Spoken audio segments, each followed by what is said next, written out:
Bueno, con esta clase doy comienzo a la unidad 5, en la cual vamos a tratar lo que llamamos sistemas de segundo orden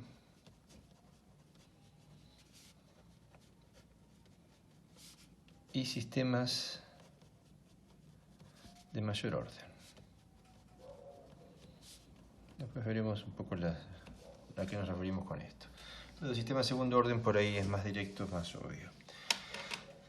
Para empezar voy a plantear una motivación y voy a volver al mismo sistema físico que analizamos para los sistemas de primer orden. Si ustedes recuerdan, cuando hicimos la introducción de los sistemas de primer orden, analizamos el sistema este que tenemos acá, el tanque calentador agitado calefaccionado. Hicimos una consideración de forma tal de quedarnos exclusivamente con el balance de energía y hicimos la suposición de que el caudal de entrada era igual al caudal de salida y por lo tanto el nivel no se modificaba y de esa manera el balance de masa, digamos, se tornaba irrelevante y el sistema podía ser descrito exclusivamente por su balance de energía. Es decir, ese único balance, es decir, esa única ecuación de balance, el balance de energía, daba lugar a que finalmente pudiéramos obtener una ecuación diferencial para la variable de estado, temperatura, que era lo que llamamos de primer orden, es decir, que tenía solamente derivada primera. Bueno, como mencioné en las clases anteriores, esa ecuación no solo era de primer orden, sino que además era lineal, o por lo menos así lo habíamos tratado el caso general, así habíamos derivado a partir del modelo de estado que habíamos obtenido a partir de la ecuación de balance, una ecuación lineal en el caso de que tuviéramos que hacer una linealización o si no directamente una ecuación lineal naturalmente. Entonces dijimos que la ecuación era diferencial de primer orden porque tenía solo derivada primera, lineal o linealizada y ordinaria, significando esto que tiene una única variable independiente que era el tiempo. Con eso habíamos definido una ecuación general para lo que era el sistema de primer orden, que me gustaría poder recordarla y la habíamos expresado en un formato estandarizado que quedaba de esta forma. Es decir, para primer orden entonces, para primer orden habíamos obtenido una ecuación que era, resumíamos de la siguiente forma: A1 de I a de t más A0 I igual a B por F de t. Acá el t lo pongo más que nada porque se entiende que I, que es la variable de estado, es función del tiempo, pero para darle mayor claridad a F le pongo el t entre paréntesis. Correspondería en todo caso que fuera el I con t en ambos casos entre paréntesis, si uno fuera, digamos, riguroso en ese sentido. Bueno, a partir de acá hicimos todas las deducciones relacionadas con lo que eran los sistemas de primer orden, sistemas que se pueden describir sus variables de estado por una ecuación diferencial como la que vemos acá. Cuando digo sus variables estoy diciendo de una variable, porque este sistema, digamos, admite una única variable de estado. Entonces, ¿qué pasa cuando tengo más variables de estado, que es lo normal? Lo normal es que yo tenga variables de estado en un número, digamos, que va a depender del sistema que estemos analizando, pero normalmente, obviamente, más que una. En todo caso, lo que vamos a tener en muchos casos son sistemas de primer orden interconectados, pero ya vamos a ir a eso más adelante. Por el momento, entonces, voy a agarrar mi tanque agitado calefaccionado, que para el caso de primer orden, yo había supuesto que F y F eran iguales y por lo tanto el sistema podía ser representado por una única ecuación diferencial que representaba el estado temperatura y que tenía esta forma. Y a partir de ahí, digamos, dimos la justificación de por qué analizamos este tipo de ecuaciones. Ahora mis ecuaciones de balance me llevan a las siguientes ecuaciones de estado. Estas ecuaciones de estado representan a la altura y a la temperatura, porque ahora no voy a suponer más que el caudal de entrada es igual al caudal de salida, sino que voy a suponer que el caudal de salida es proporcional a h sobre r. Es decir, lo que antes llamábamos f, lo que llamamos f en este gráfico, lo vamos a poner como h sobre r. Ya que eso lo habíamos mencionado en la clase anterior, era una forma de modelar el caudal de salida utilizando la ley de Bernoulli linealizada.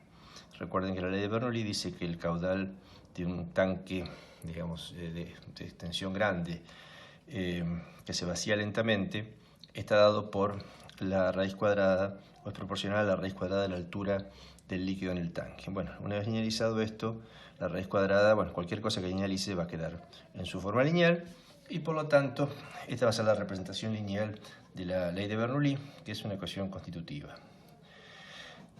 Bueno, con esto, ahora, lo que yo quiero mostrarles es, acá no tenemos ninguna ecuación de segundo orden, una ecuación diferencial de segundo orden. Acá tenemos dos ecuaciones, en principio de primer orden. ¿Por qué? Porque tienen derivada simple, pero acá esto es medio engañoso. ¿Por qué? Porque en realidad la voy a poner en un formato un poco más aséptico, por decirlo de alguna forma, y ya linealizada.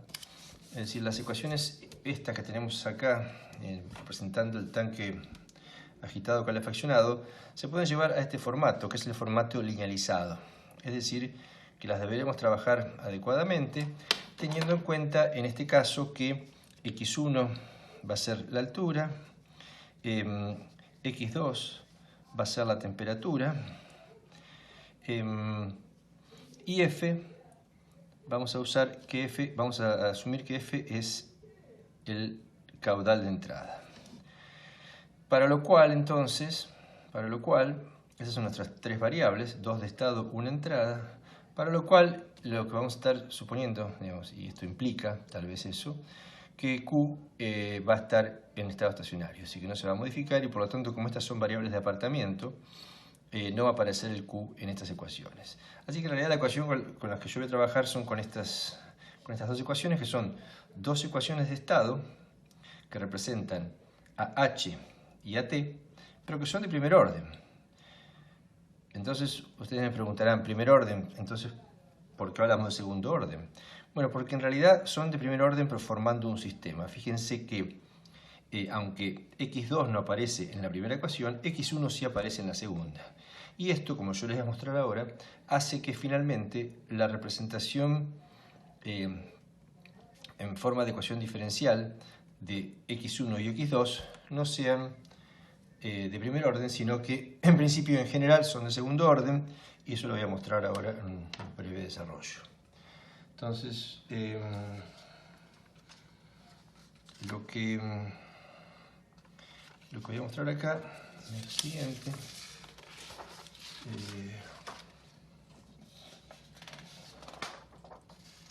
Fíjense que lo que estoy haciendo es, digamos, simplemente representando la ecuación, la primera ecuación, de la siguiente forma, simple pasaje de términos y haciendo que el formato sea el formato que usé para la diferencial general, que era esta, donde lo único que queda al lado derecho son las entradas. Entonces estoy haciendo lo mismo acá, para que me quede positivo como quedaba en este caso. Lo que estoy haciendo es poniendo menos A11 acá. Este A11 es el resultado de la linealización, que claramente en este ejemplo no es necesaria en la primera ecuación, pero sí es necesaria en la segunda, y por lo tanto el sistema debe ser linealizado. Con esa ecuación represento la primera ecuación de estado, como la mostré antes, y con esta represento, con esta represento la segunda. ¿Cómo es que llego acá? Bueno, lo que yo he hecho es fundamentalmente derivado por segunda vez la ecuación vamos a llamarla ecuación 1 y ecuación 2. He derivado por segunda vez la ecuación 2, de forma tal de poder eliminar el x1. Entonces, al derivar por segunda vez la ecuación 2, me queda la derivada del x1 y yo entonces la puedo reemplazar por la ecuación 1 y utilizando la ecuación 2 puedo despejar el x1 y reemplazarlo en la ecuación 1 y finalmente obtener lo que tienen acá abajo. Fíjense que lo que obtengo ahí son dos ecuaciones, es decir, lo que obtengo finalmente, nuevamente ecuaciones 1 y 2 se transforman en dos ecuaciones diferenciales, pero ahora no están acopladas, es decir, que las variables de estado no están en la otra ecuación respectivamente. Ni la x1 está en la x2, en la ecuación de la segunda ecuación, ni la variable de estado 2 está en la ecuación 1. Y esto hace que se puedan resolver independientemente. Este es un camino parecido a la transformada de Laplace. Pero lo que quiero hacer es mostrarles que efectivamente lo que yo obtuve fueron dos ecuaciones diferenciales. La primera todavía en el formato de ecuación diferencial de primer orden, pero la segunda es una ecuación diferencial que llamaremos de segundo orden. ¿Por qué? Porque tiene derivada segunda. Y entonces lo que haremos es estudiar en forma general ecuaciones con este formato. Fíjense que en este formato, bueno, acá si lo asimilamos, este formato general, que es un formato, digamos, similar al que utilicé para las de primer orden, que eran estas. Estoy utilizando ese formato ahí y estoy utilizando este otro formato, este formato acá para analizarlas de segundo orden. Esto tiene una equivalencia directa con lo que yo derivé para el caso del calentador tanque agitado calefaccionado, en el cual sería una 2 igual a 1, una 1 igual a menos A11 menos A22, una 0 igual a 1 por A22, y acá la diferencia aparece acá, donde el B sería A21 por B1 menos A11 por B2, pero lo que no aparece es el término este. Este término, digamos, no lo quiero incorporar a la forma general porque lo único que le da es una cierta complejidad que no favorece la explicación. Uno podría decir, sí, ese término corresponde a B2 igual a 0. Podría ser que corresponda a B2 igual a 0.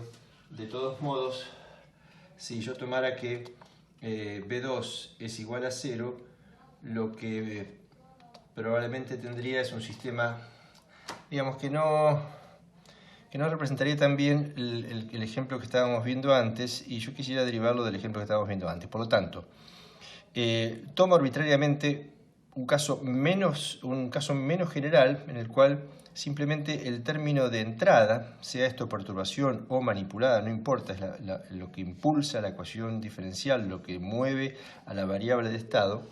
Este término lo tomo solamente en su valor, la función, y no a la derivada como aparece en este caso. Eso no cambia para nada el análisis que vamos a hacer y me permite trabajar con mayor simplicidad.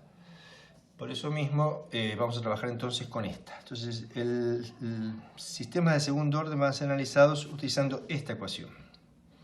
Y entonces lo que yo les mostré en lo anterior es que a pesar de cuando uno plantea un balance, los balances tanto de masa como de energía, lo que se obtiene son ecuaciones de primer orden, donde aparece derivada primera exclusivamente. Cuando estas ecuaciones de primer orden están acopladas entre sí, como resultó el caso acá con la masa total y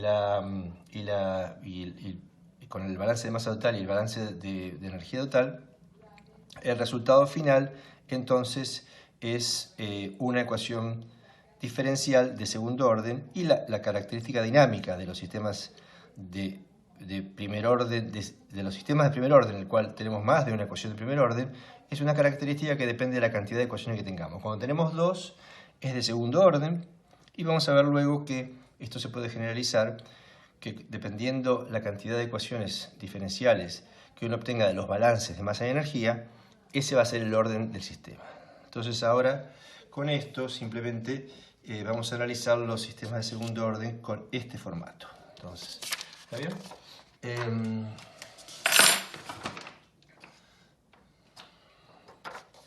Bien. Entonces, ahora, bueno, si A sub 0 es distinto de 0, entonces tomamos A sub 0 distinto de 0, yo puedo dividir la ecuación esta que tiene el número 6 ahí por A sub 0 y obtener la siguiente ecuación, que va a ser también en un formato estandarizado, donde tau cuadrado va a ser igual a A sub 2 sobre A sub 0, 2z tau va a ser igual a A sub 1 sobre A sub 0, y K sub P va a ser igual a B sobre A sub 0. Entonces es una simple redefinición de parámetros y una reescritura de la ecuación en un formato que considero conveniente, en el cual he dejado que el término independiente, el término que no tiene derivada, tenga coeficiente 1.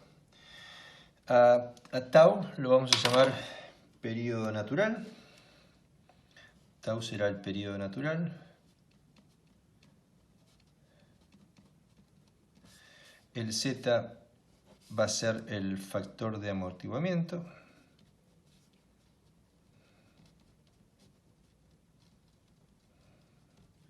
Y como en los sistemas de primer orden, el Kp va a ser la ganancia, para la cual ya vimos conceptualmente su significado. También se la conoce como ganancia estática o en estado estacionario del sistema. Bueno, de la misma forma que hicimos con primer orden, calculamos el cociente de las transformadas de Laplace de la variable de estado o de la variable de salida, y con respecto al cociente en relación a la transformada de Laplace de la variable de entrada, que es f, la ponemos en variable de apartamiento. Esto recuerden que era lo que llamamos la función de transferencia, que es lo que me interesa analizar, y esta función de transferencia entonces va a estar dada de esta forma. Fíjense que aparece un s cuadrado acá, y similarmente a lo que ocurría con el sistema de primer orden, donde el orden estaba dado por el máximo orden del polinomio del denominador. El orden va a estar dado por el máximo orden del polinomio del denominador, en el caso este, que es 2. Entonces esto es por eso lo llamamos segundo orden. Hay varias razones por las cuales lo llamamos, tampoco es tan importante. Los sistemas de segundo orden aparecen, como les decía, en procesos que consisten de dos o más sistemas o capacidades, como lo habíamos llamado también, de primer orden, conectadas entre sí. Y físicamente son capacidades a través de las cuales fluyen masa o energía. Esta es una de las principales razones por las cuales aparecen sistemas de segundo orden en procesos químicos, ya que la segunda razón, como dijimos, la primera razón o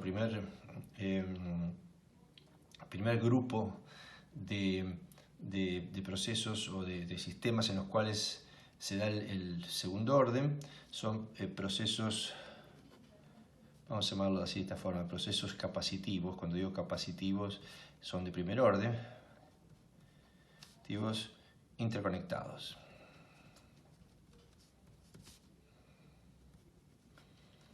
El caso que estoy mostrándoles acá es claramente un ejemplo de eso, en el cual tengo dos sistemas capacitivos, uno de almacenamiento de masa, otro de energía, interconectados. La interconexión se da a través de la variable h, es decir, la altura del tanque, y donde se produce un intercambio de masa y energía, en un caso de masa, en otro caso de energía.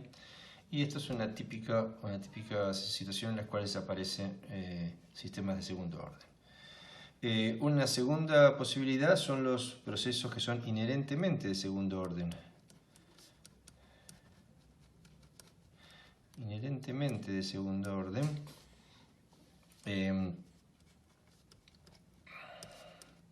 Que son los procesos que tienen inercia. Son los procesos que normalmente aparecen en los balances relacionados con la ingeniería mecánica o relacionados con la mecánica, en la cual aparecen términos de inercia que son proporcionales a la derivada segunda de alguna variable, y esto hace que naturalmente aparezcan. Aparecerían en el caso de la ingeniería de procesos o la ingeniería química, aparecerían si estuviéramos analizando no solo la transferencia no solo los balances de masa y energía, sino también de cantidad de movimiento. Como no estamos analizando balances de cantidad de movimiento, naturalmente no vamos a tener procesos que sean inherentemente de segundo orden, sino vamos a hacer ningún planteo en el cual aparezcan un término de derivada segunda al momento de plantear el balance. Cuando planteamos balance de masa y energías, lo que tenemos son derivadas primeras, porque son los términos de acumulación de una cantidad o de la otra, pero no aparecen derivadas segundas, naturalmente. Entonces, los procesos inherentemente de segundo orden no van a ser los casos que nos interesen particularmente, y nos van a interesar los casos en los cuales la interacción de procesos de primer orden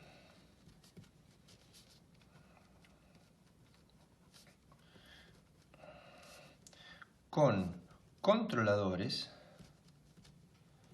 van a dar lugar a sistemas de segundo orden. Es una segunda posibilidad.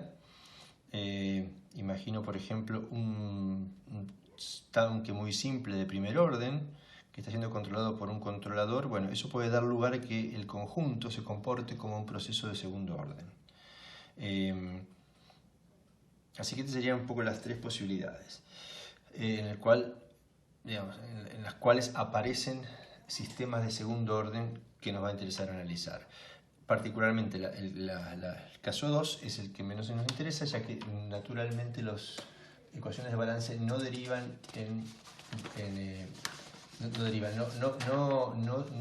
resultan en planteos en los cuales las derivadas segundas aparezcan naturalmente. Entonces, vamos a analizar ahora de la misma forma que hicimos con el primer orden, lo que entendemos como respuesta dinámica. Entonces, respuesta dinámica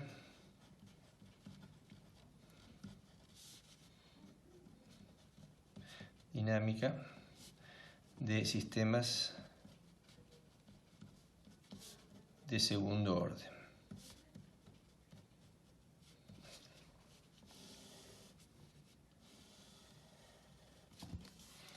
Entonces, recordemos que cuando hablamos de respuesta dinámica tenemos que tener bien en claro que la respuesta dinámica no es algo intrínseco del sistema, sino que depende del sistema y de la entrada que yo le esté aplicando. Por eso mismo vamos a analizar respuesta dinámica, y como lo dijimos inicialmente, cuando la entrada al sistema, lo que llamamos f en las ecuaciones anteriores, f de t, es un escalón. Es decir, es 0 para t menor que 0 y es a para t mayor que 0. Y esto gráficamente lo vemos de esta forma. ¿No es cierto? Esta va a ser la entrada para la cual nosotros vamos a querer analizar la respuesta dinámica. Entonces, si vuelvo un chiquitín a la función de transferencia y defino la f de s como una función escalón, es decir que su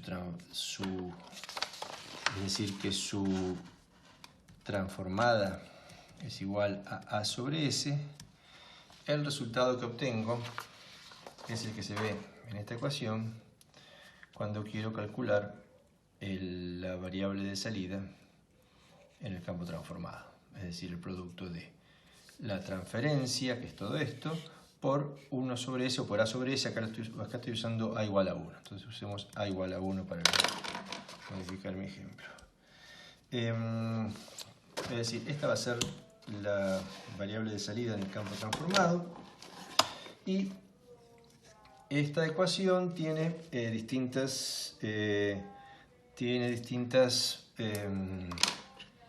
formas de analizar. Vamos primero a definir lo siguiente. Vamos a definir lo que se conoce como los polos del sistema. Los polos del sistema, y nos vamos a referir a los polos de la función de transferencia, los polos de esta. Los polos del sistema, entonces, van a ser las raíces del denominador de la función de transferencia. Entonces, dijimos que la función de transferencia es esta. Esta es la función de transferencia. Y tiene un numerador y un denominador, que son polinomios. El polinomio de arriba es de orden 0, el de abajo es de orden 2. Este es el que identifica el orden del sistema. Ese polinomio de orden 2 tiene raíces. ¿Qué quiere decir eso? Que tiene una serie de valores de S que hacen que el polinomio se anule. Entonces, lo que yo quiero hacer es calcular esos valores primero para poder escribir mi función de transferencia de una manera ligeramente distinta.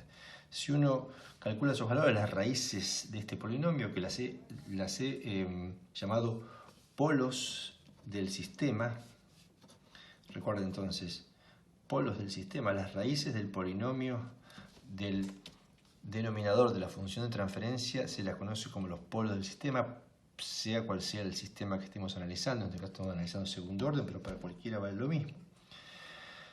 Y esas raíces, es muy fácil calcularlas, se obtienen de la siguiente forma.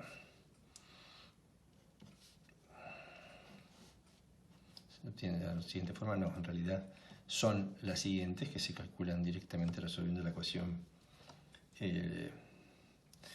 esta. Y menos la raíz cuadrada de z cuadrado menos 1 sobre tau.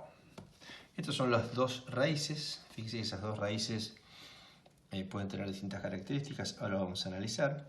Y me permiten escribir la respuesta del sistema a un salto escalón, es decir, lo que yo quiero analizar, que es la respuesta dinámica. Me la permiten escribir de la siguiente forma. Kp sobre S, pero ahora la puedo escribir factorizando este polinomio como S menos la primera raíz por S menos la segunda raíz. P1 y P sub 2 son las raíces del denominador de la función de transferencia, a las que llamo polos del sistema. Bueno, dicho esto, voy a analizar entonces distintos casos para ver la respuesta dinámica. Entonces vamos a llamar caso A, cuando el z es mayor que 1. Esto significa, si el z es mayor que 1, fíjense que lo que queda dentro de la raíz es mayor que 1. Perdón, si el z es mayor que 1, lo que queda dentro de la raíz es positivo, y por lo tanto los polos son reales y distintos. ¿Por qué? Porque en un caso aparece sumando, en otro caso restando a una misma cantidad, así que son polos reales y distintos. Es decir, uno tiene esta situación. El caso B es el caso en el cual z es igual a 1. Cuando z es igual a 1, la raíz desaparece y los polos quedan reales e iguales.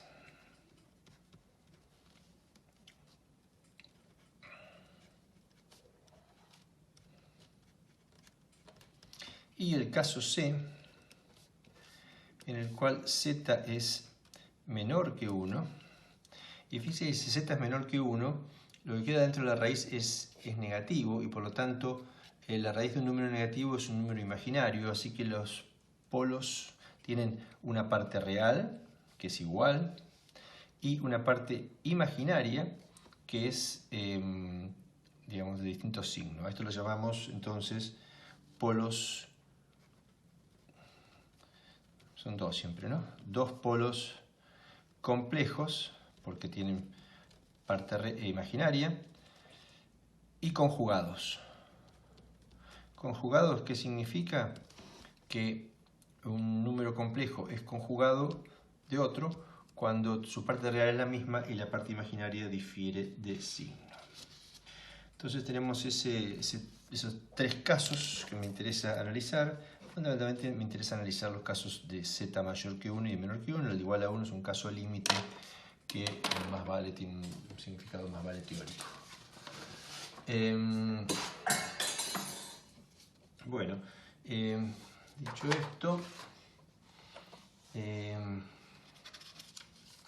dicho esto, acá se me olvidó algo.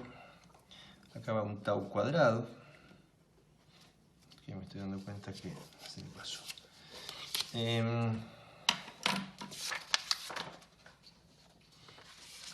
Si uno antitransforma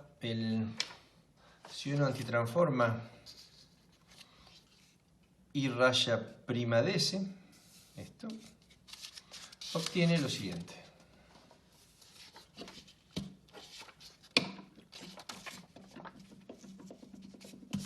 Y esta es, la transformada va a ser la respuesta dinámica, ¿no es cierto? La respuesta dinámica para el caso que estamos analizando, el primer caso, que es el caso A.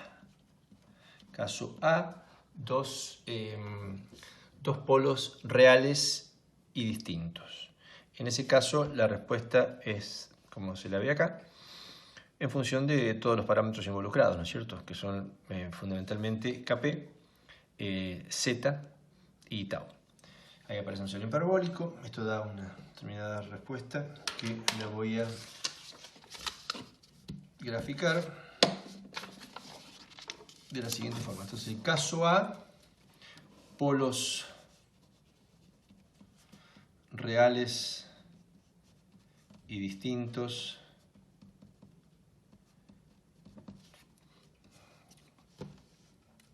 el resultado es este. Si uno grafica esta ecuación para distintos valores de z, lo que obtiene son curvas como las que se ven acá, todas siempre por debajo del 1, estoy graficando I sobre Kp, por lo tanto, si el valor real de I fuera a Kp, eso correspondería a un I sobre Kp igual a 1. Bueno, efectivamente la ecuación converge el resultado dinámico converge asintóticamente a 1 cuando grafico I sobre Kp. Estoy graficando en función de t sobre tau. Este tau no es igual al tau p de sistema primer orden, ya lo vamos a ver luego.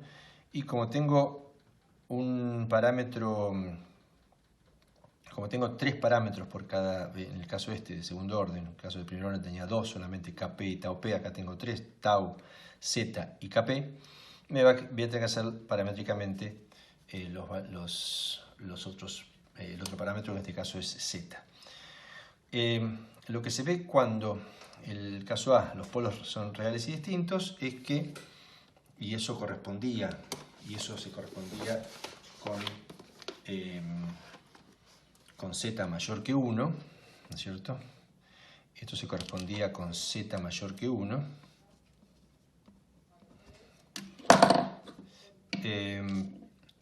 Depende de los valores, la respuesta va a ser más lenta o más rápida, pero siempre va a estar por debajo, o convergiendo asintóticamente, pero por debajo del valor final.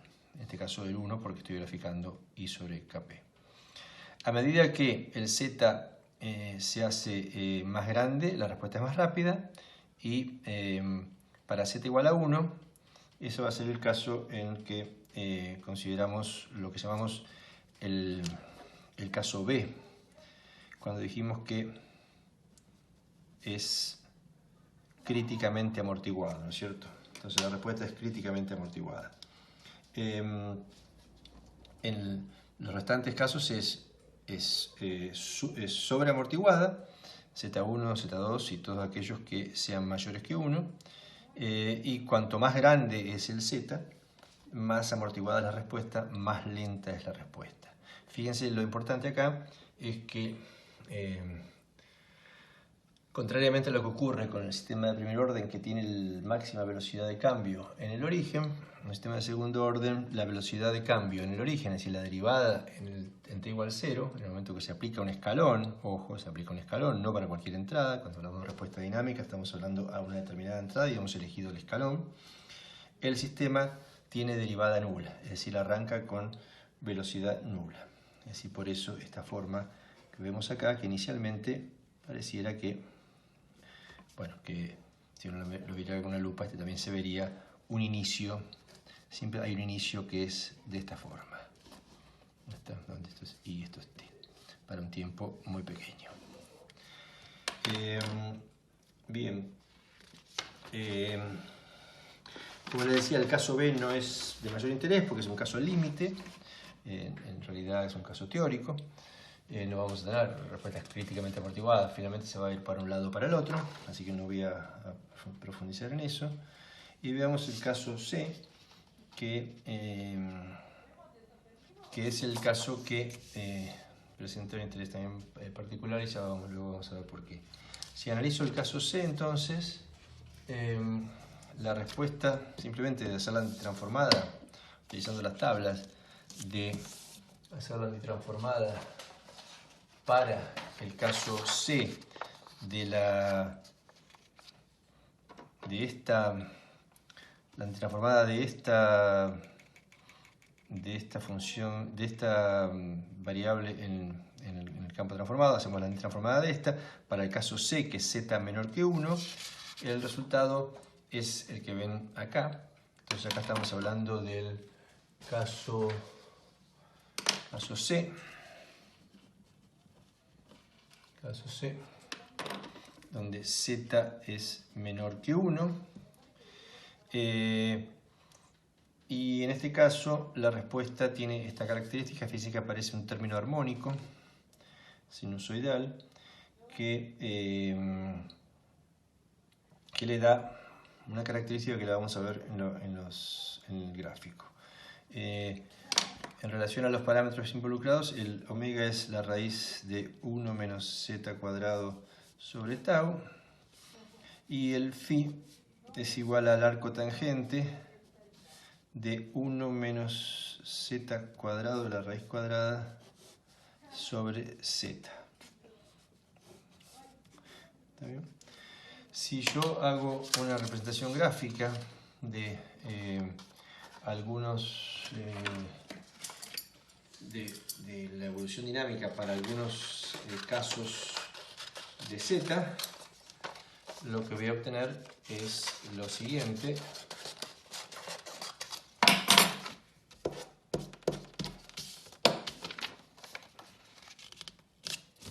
Como lo que ven acá.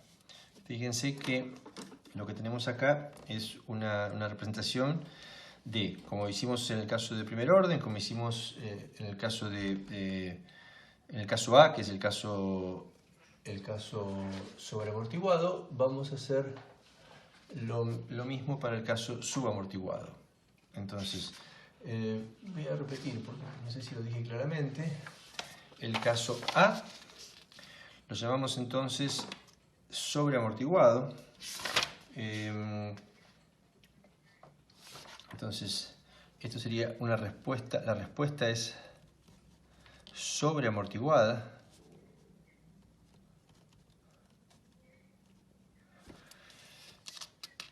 La respuesta del caso B es críticamente amortiguada. El caso A tiene varias opciones, que son todos aquellos zetas mayores que 1. Y el caso C también tiene un montón de posibilidades. Lo vamos a llamar respuesta subamortiguada.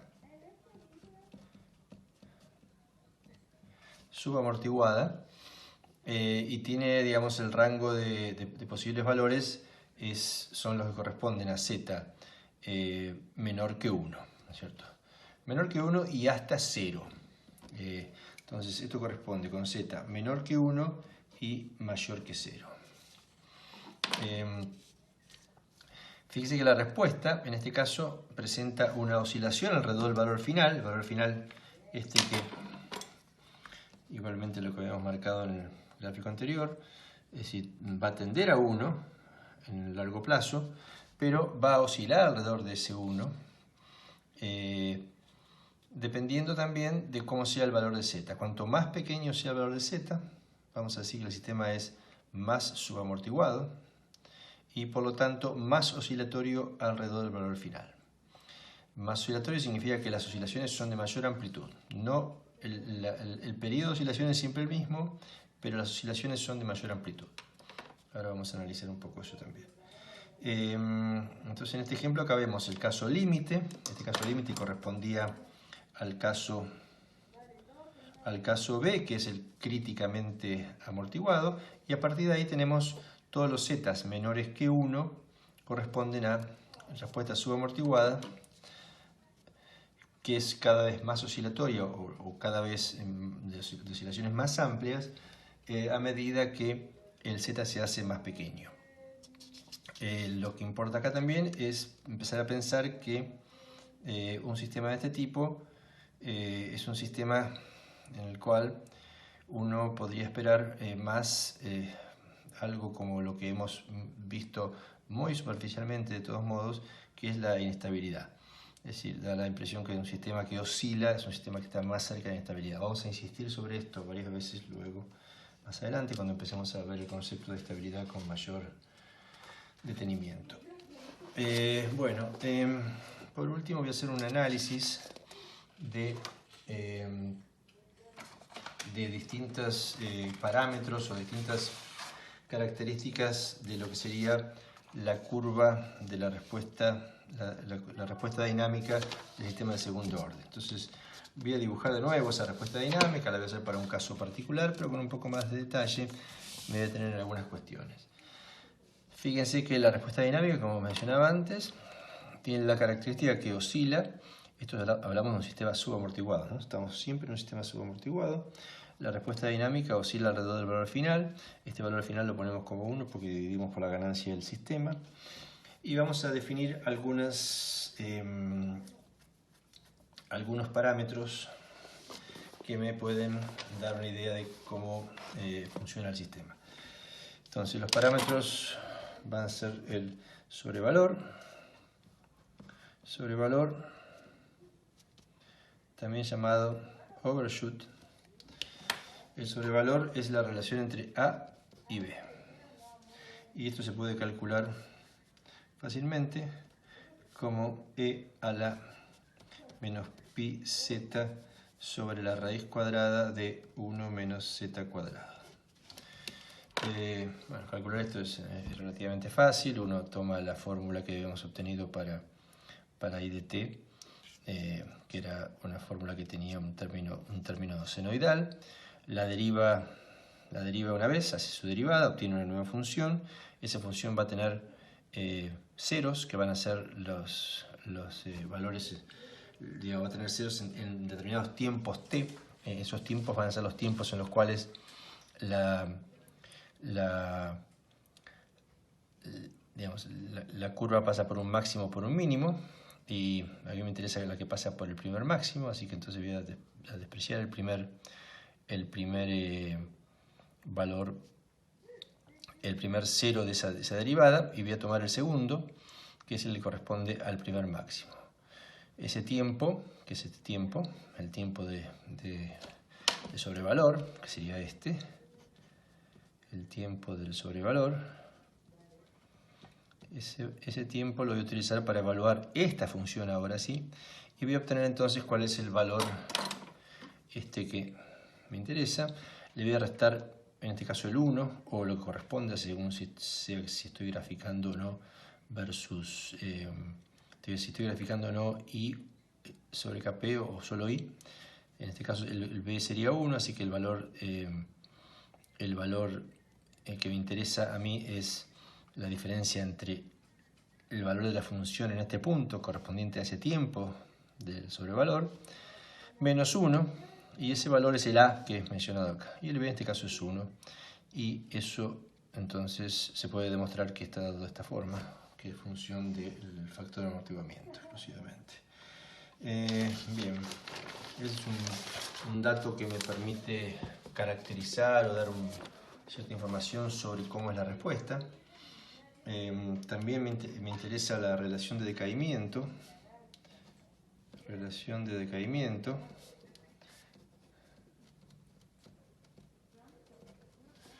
Que es la relación entre C y A. La relación de decaimiento es decir, me da una idea de cuánto decae la curva a medida que pasa el tiempo, y eso lo analizamos entonces para dos instantes de tiempo, digamos, equivalentes, ¿no? Es decir, lo que quiero ver es qué pasa cuando la curva pasa por un primer máximo y qué pasa cuando pasa por un segundo. Entonces hago el cociente entre este valor, que es cuando pasa por el segundo máximo, con respecto a este valor, que es cuando pasa por el primero. Esa relación se puede también calcular, como les decía antes, en forma teórica, y es también e a la menos 2 pi z sobre la raíz de 1 menos z cuadrado, y esto se puede ver claramente que es igual a sobre b al cuadrado. Otro elemento importante, o por lo menos interesante de analizar, es lo que se conoce como el periodo de oscilación. El periodo de oscilación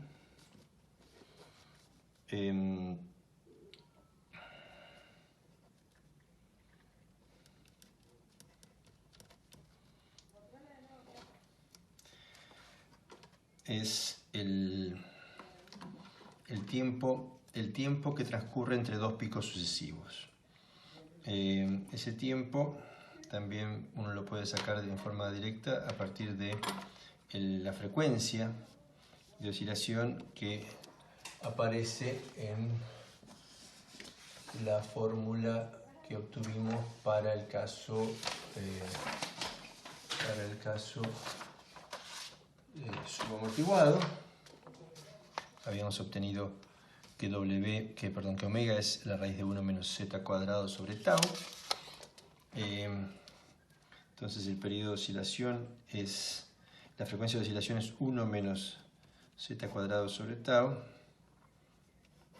la raíz de 1 menos z cuadrado sobre tau, y por lo tanto, y sabiendo que omega es 2pi sobre tau por definición, el periodo de oscilación, que es lo que estamos marcando acá, va a ser igual a 2pi tau sobre 1 menos z cuadrado. Entonces el tiempo entre dos picos sucesivos. Estas son simples relaciones que estamos obteniendo para la respuesta dinámica para el sistema de segundo orden, que tiene una complejidad mayor que el de primer orden. Bueno, por último, me gustaría analizar un parámetro que no debería llevar engaño, que es el periodo de oscilación natural, y lo que vamos a ver es que está relacionado con el tau.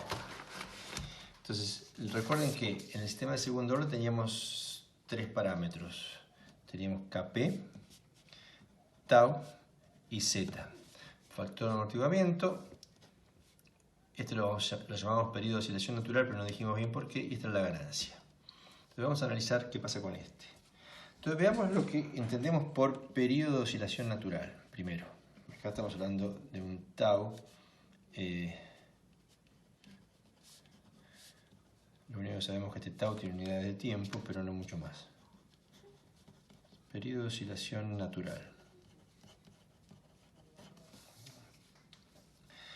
Entonces el periodo de oscilación natural es el periodo al cual la respuesta oscila cuando z es igual a 0.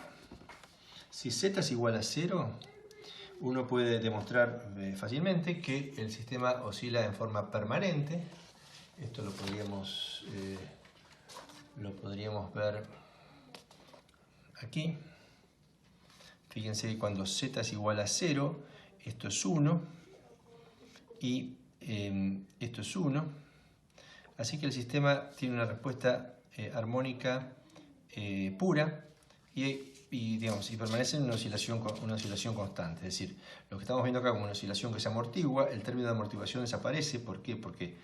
Porque z es igual a 0, entonces no hay amortiguación alguna, y el sistema oscila permanentemente con una amplitud fija.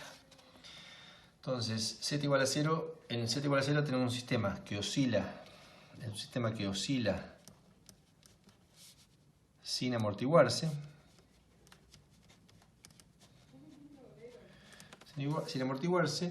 y vamos a ver con qué periodo oscila ese sistema.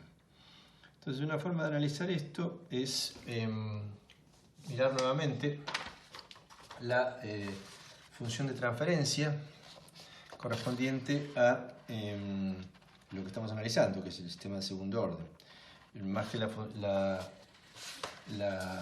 de transferencia, vamos a analizar la respuesta dinámica, ¿no? El correspondiente I'S, que para z igual a 0 es igual a Kp sobre S tau cuadrado S cuadrado más 1. ¿Por qué? Porque z es igual a 0. Esto lo saqué de la ecuación esta que tenemos acá, que ya la empezamos a ver cuando hablamos de respuesta dinámica, así en esta ecuación. Pero cuando z igual a 0 corresponde a este caso. Bueno, esto se puede calcular uno puede calcular cómo es la I' de t correspondiente, haciendo la transformada simplemente de esto, y la transformada de esto me va a dar Kp por 1 menos coseno de t sobre tau. Es simplemente hacer la transformada. Fíjense que la respuesta dinámica es, como decíamos, con z igual a 0, la respuesta es puramente armónica, puramente oscilatoria, y tiene una frecuencia de oscilación que la llamamos frecuencia de oscilación natural. Entonces, frecuencia de oscilación natural